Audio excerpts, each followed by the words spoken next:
Jai Jinendra Sadharmi Bandhu. So today we are going to continue book reading of the book Cosmology Old and New as part 8. And in the last part we were at Sutra 6.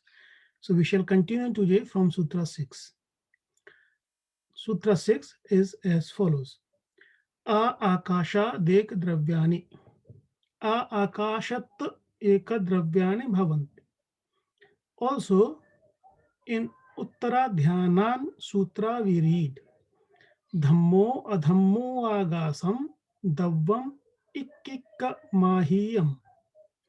Referring to the first sutra, Ajivakaya Dharmastikaya Udgalaha, the author says that the dravyas enumerated there up to Akasa, that is Dharma, Adharma, and Akasa, are one continuum each, that is individual wholes. The earliest recognition of the motive principle called Dharma Dravya is found in the Jaina literature alone, but ancient Greek philosophers also recognized its necessity in the scheme of the universe. Anaxagoras, in his work on nature, 450 before Christ, introduced for the first time in the Western world the idea of a medium necessary for motion and called it the cause of all changes. Aristotle called it ether. In the standard work of Dr. J. W. Miller, quoted before, we read as follows. Aristotle added a fifth element, ether, more divine than the others, earth, water, air, and fire, and which pervaded all things and was in perpetual motion. The ancient Hindu philosophers also had a fifth element, which in their system was wrongly supposed to be a medium for propagating sound, etc., and which in consequence had something in common with the modern concept of an ether pervading all space. The non-atomic continuous nature of ether has been recognized by science in the following words. So the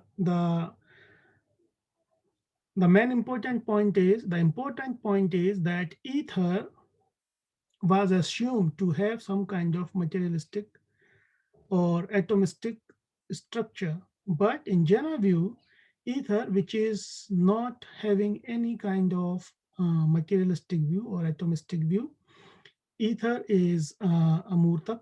There is no material. Sorry, the dharma dravya or dharma dravya are non-material dravyas or realities according to the Jaina views.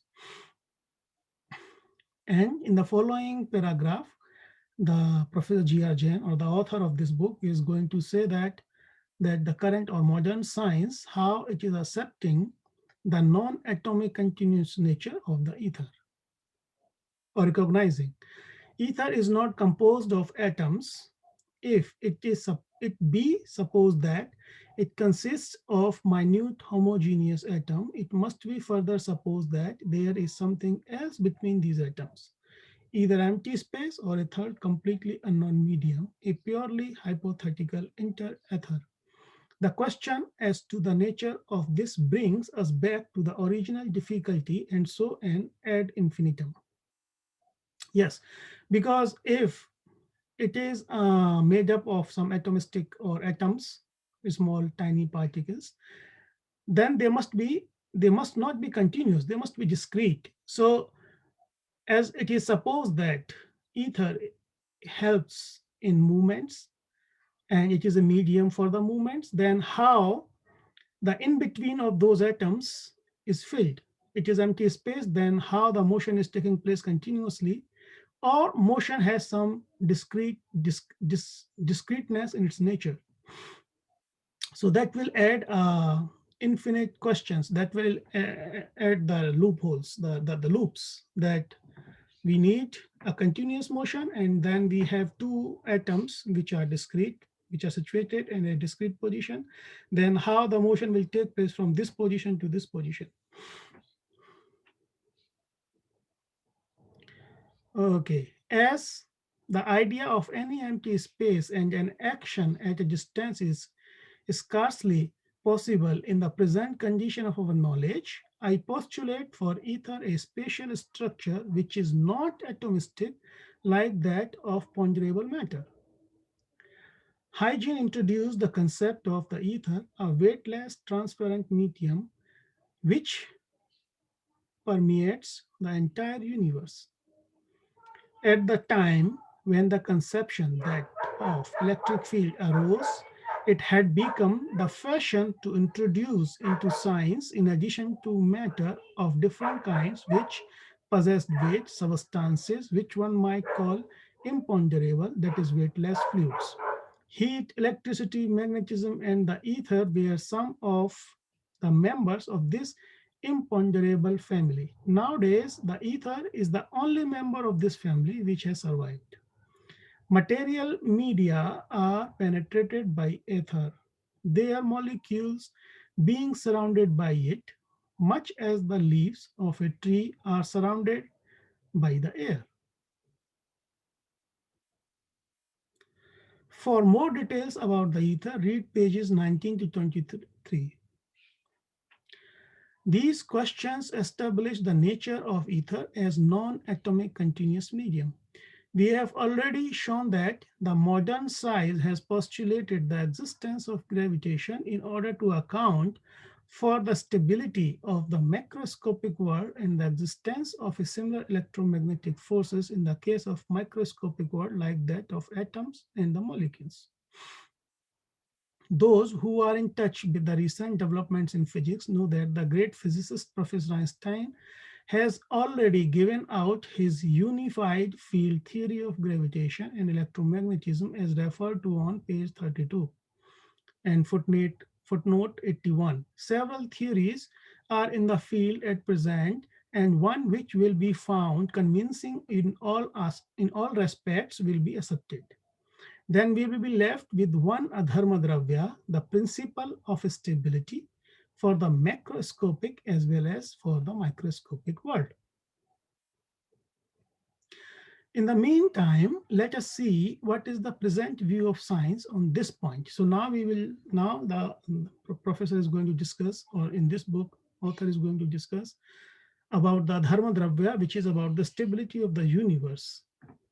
The so for just to remind that dharma dravya, according to Jaina view, is responsible for the motion, helps in motion, not responsible, helps in motion, and adharma dravya helps for the to stabilize it for the rest.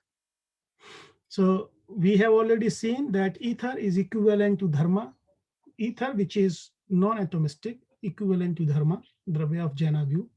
And now we will see the adharma, which is responsible for the stability of the universe. As mentioned on pages 32 to 33, the physicists have at every step felt that necessity of assuming a medium for the operation of gravitation, but they never formulated it in clear words. However, in the case of electromagnetic forces, which are a counterpart of gravitation, a medium was recognized by great prince of experiments, Sir Michael Faraday, and the same conception is still in force. Professor Max Born states that at the beginning of the 19th century, most physicists, particularly on the continent, asserted that the electric forces acts through the empty space between two charges, action at a distance. Faraday, however, developed the idea that the electric field is due to something which happens in the space between the charges, action through a medium.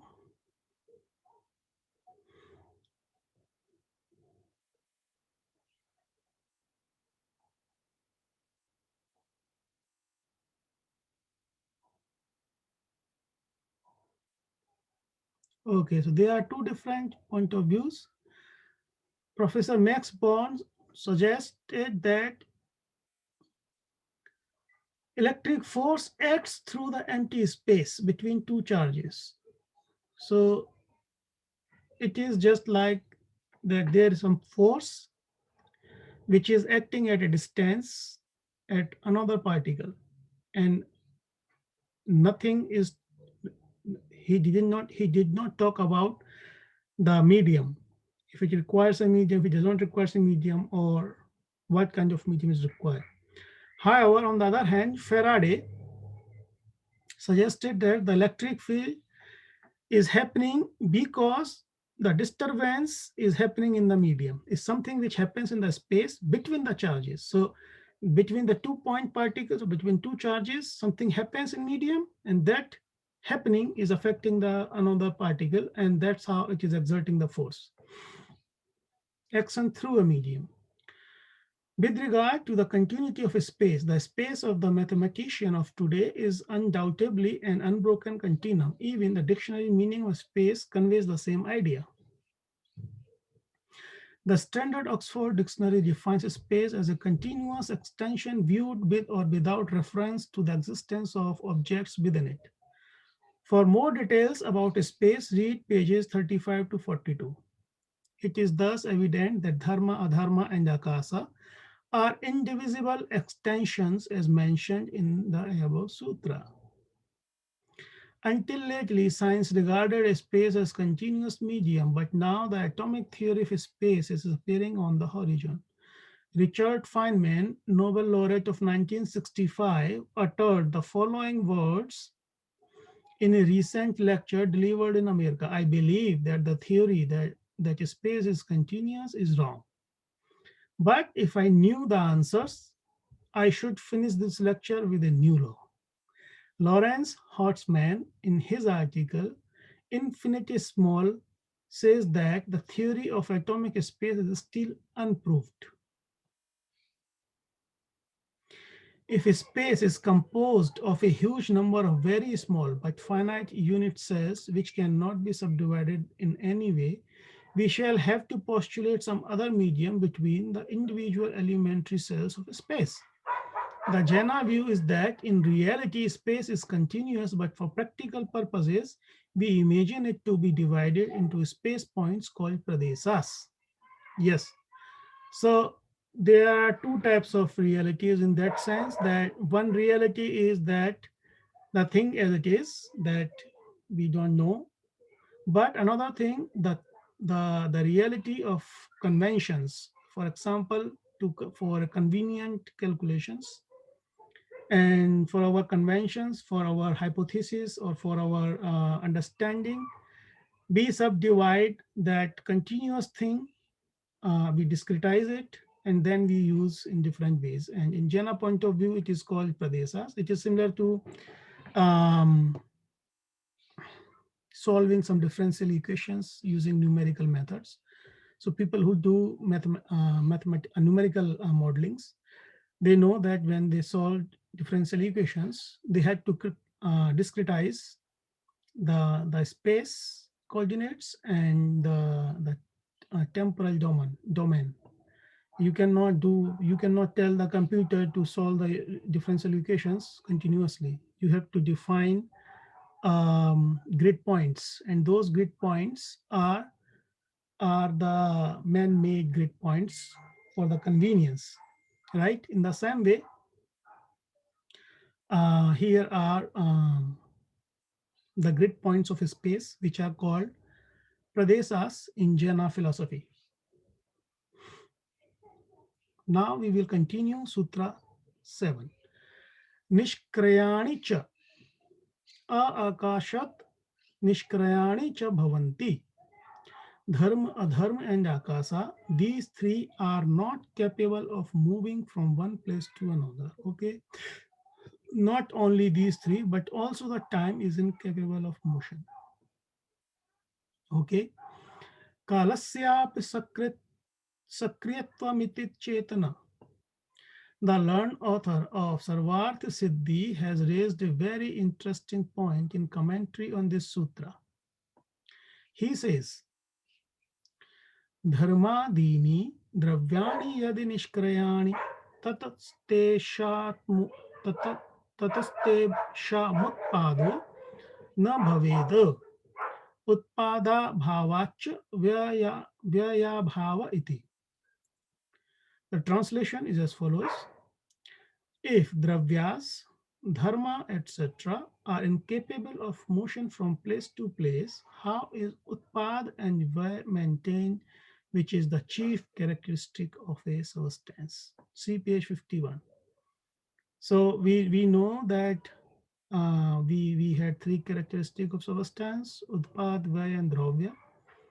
So if they are not capable of moving, how these three characteristics are persistent in time?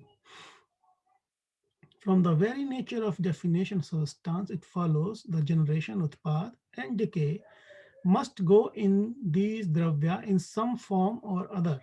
The same author answer the point saying, Anantanam aguru laghunanamagama pramanya dabhyupagamya mananam षटस्थान पत्तया वृद्धिया हान्या च प्रवर्तमानानां स्वभावादेतेषामुत्पादो व्ययश्च.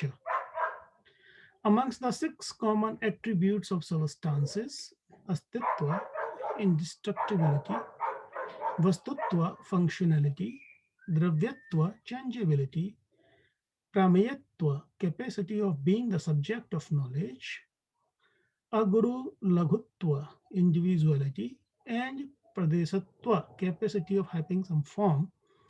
The agur, the agur laghu attribute is such that an imperceptible rhythmic rise and fall is constantly taking place in part in six different steps, and these natural rhythms, rising and decaying, produce utpad and vyay.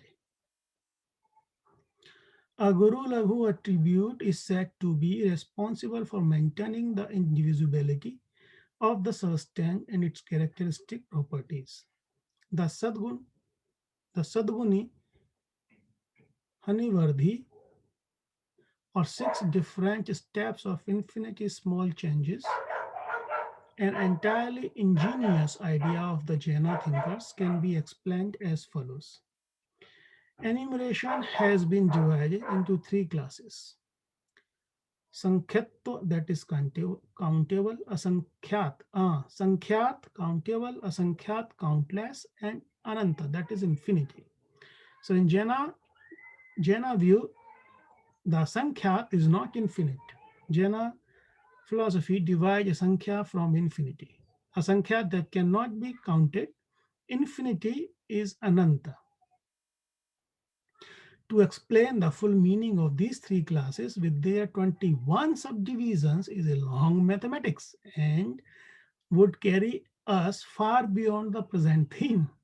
So it is well explored, well explained. It is enough to mention the distinction between countless and infinite. The former has a limit, thou it is beyond the power of even an omniscient being to count them. The latter is inexhaustible and without limits. To give an example, the number of unitary cells of space pradeshas in loka is countless since loka is finite, but the number of pradeshas in the space beyond is infinite since aloka has no limit. So the example is as follows. The number of unitary cells of a space, pradesa. So we have already learned that pradesa is a unit of the space that we use it for our convenience. However, the pradesa or the akasa or the space is continuous. Okay. And in loka is countless lokakash until when this universe exists. And after that, there is a lokakas. So lokakas is the space until which until which six realities exist. And beyond that, a lokakash, where only one reality exists, that is space or a lokakash, is countless. So the pradesas of unitary cell of space, which is pradesa, in lokakas is countless. Nobody can count them. Since loka is finite, but the number of pradeshas in the space beyond the infinite, beyond is infinite, since aloka has no limits. So as author mentioned earlier, that this space or this concept of akash, the reality named is akash dravya, has a limit which is called lokakash, until which the six realities of Jaina philosophy exist. And beyond that, there is infinite space, which is a lokakas, where only one reality exists, which is space, or which is akash.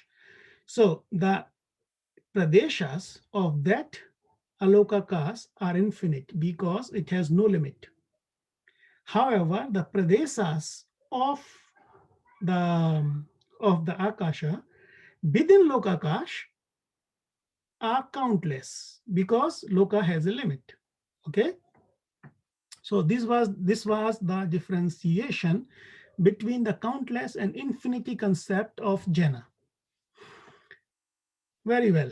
The six steps upwards are infinity small increase, increase by a countless fraction, increase by a countable fraction, increase countable times, increase countless times, increase infinite times.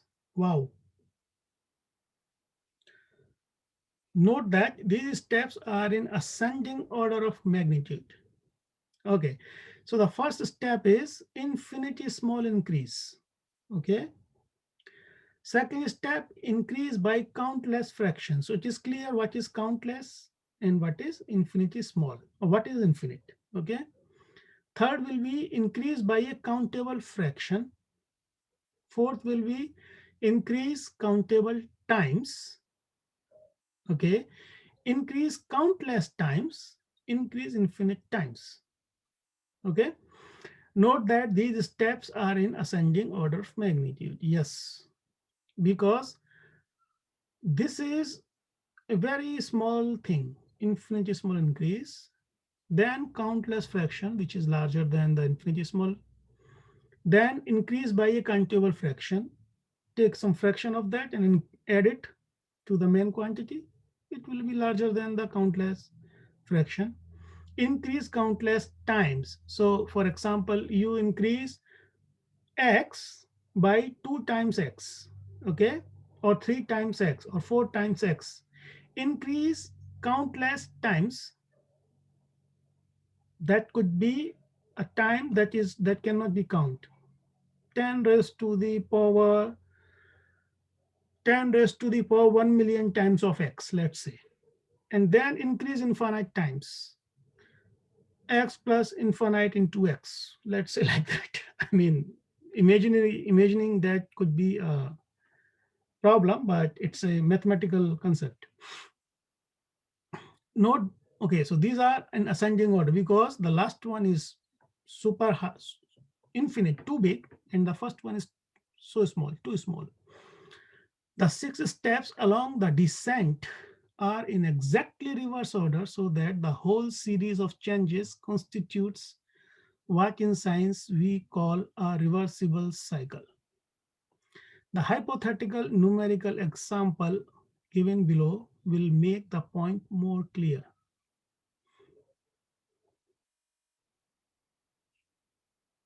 Suppose there is a number 1024. Let the countable, the countless, and infinite be represented by 2, 4, and 8. Then the number will undergo the rise and fall like this. Infinity small increase. So 1024, because 8 is infinity is small. So 1024 divided by 8, add 1004 will be this. So as I use x here, author use 1024. All right, countless fraction increase. So fraction is represented by 4 here, right? Okay, and 2 is represented by infinite. Infinite is represented by 2. So countable fraction is this.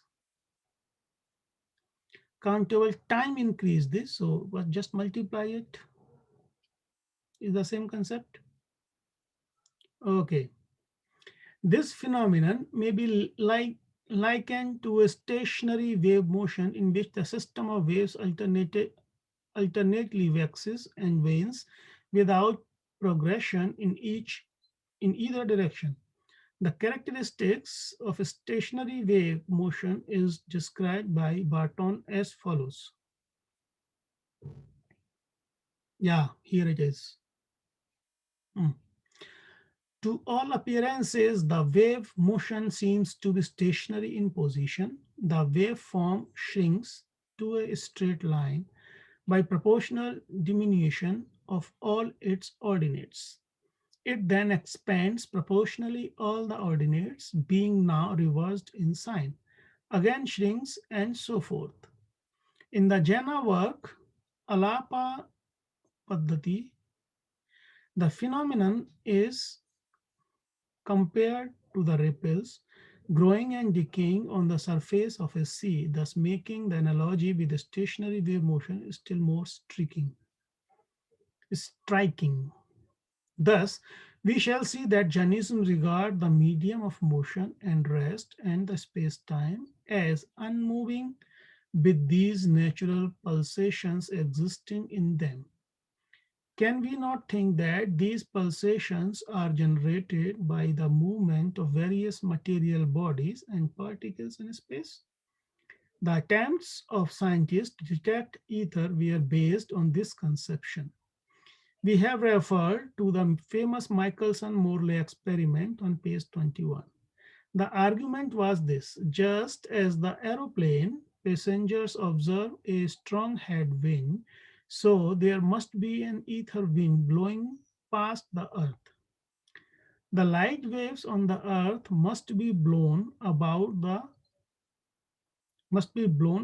by the ether winds.